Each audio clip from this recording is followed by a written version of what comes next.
Dubai. It's become this place of almost legend where, the desert, it meets the ocean.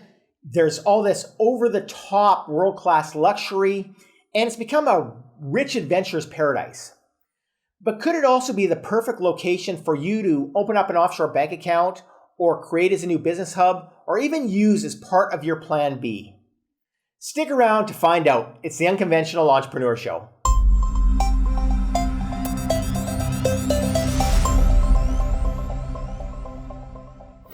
Welcome back to the Unconventional Entrepreneur Show. I'm your host, Glenn Kowalski.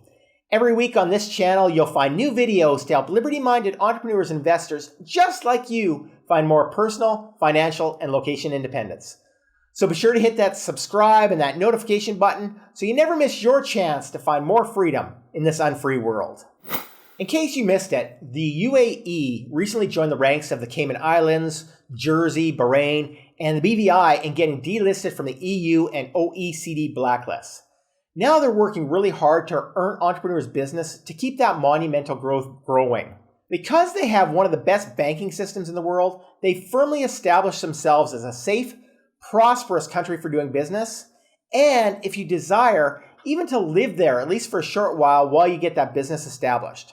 One of the most exciting aspects of business in Dubai, of course, is their tax status. Their corporate tax rate is 0%, and there's no personal income tax, capital gain tax, or inheritance tax.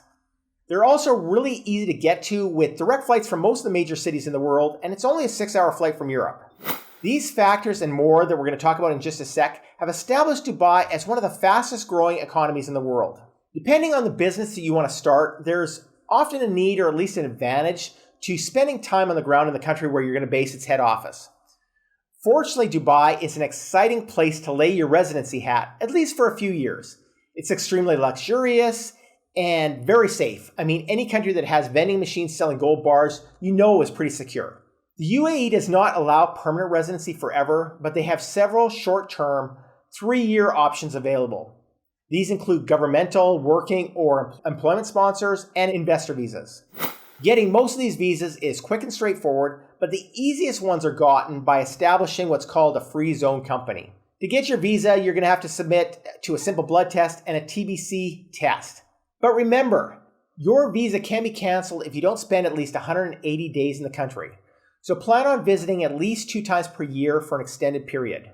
Dubai does have a couple of downsides, at least for nonconformists who like to play by their own rules. You can get in serious trouble for offenses that we might in the West think are really pretty trivial. For example, things like swearing on WhatsApp, breaching someone's privacy by checking their phone, eating or drinking on public transport, fundraising without express permission from the Islamic Affairs and Charitable Activities Department, or using a VPN to access restricted or blocked sites, or downloading any copyrighted material. Even having a dirty car because it disfigures the city image and the public health, or washing that car incorrectly and then polluting the streets with the dirty water. Or things like taking photos of people without permission. All of these infractions could get you deported or even worse. They also have a ton of business regulations that you need to keep in mind.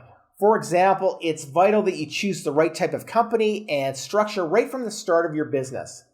You need to choose between a local LLC, a free zone business, or an offshore company. Your business also needs to be very specific because the activity that it does is very closely regulated by your license. You can't, for example, start a business importing handbags from Europe and then decide to expand into laptops because that would require a different license. You also can't have like a consulting license and then suddenly start trading with that license. Like many countries, there's also certain fields like medical, food, and security that have an even stricter regulation process and permit requirements. But for the right person and the right business, Dubai can be a safe, stable, tax-free place to plant that business and banking flags. And they give your business some extreme street cred to boot. Just be sure to follow the rules in your business and keep your personal indiscretions for when you step out of the country and your feet aren't on their territorial grounds. To discover more about living a tax-free, location-independent life, check out the video that you see on your screen right now and click the links that are down in the description. This is Glenn from the Unconventional Entrepreneur Show, and I'll see you over there.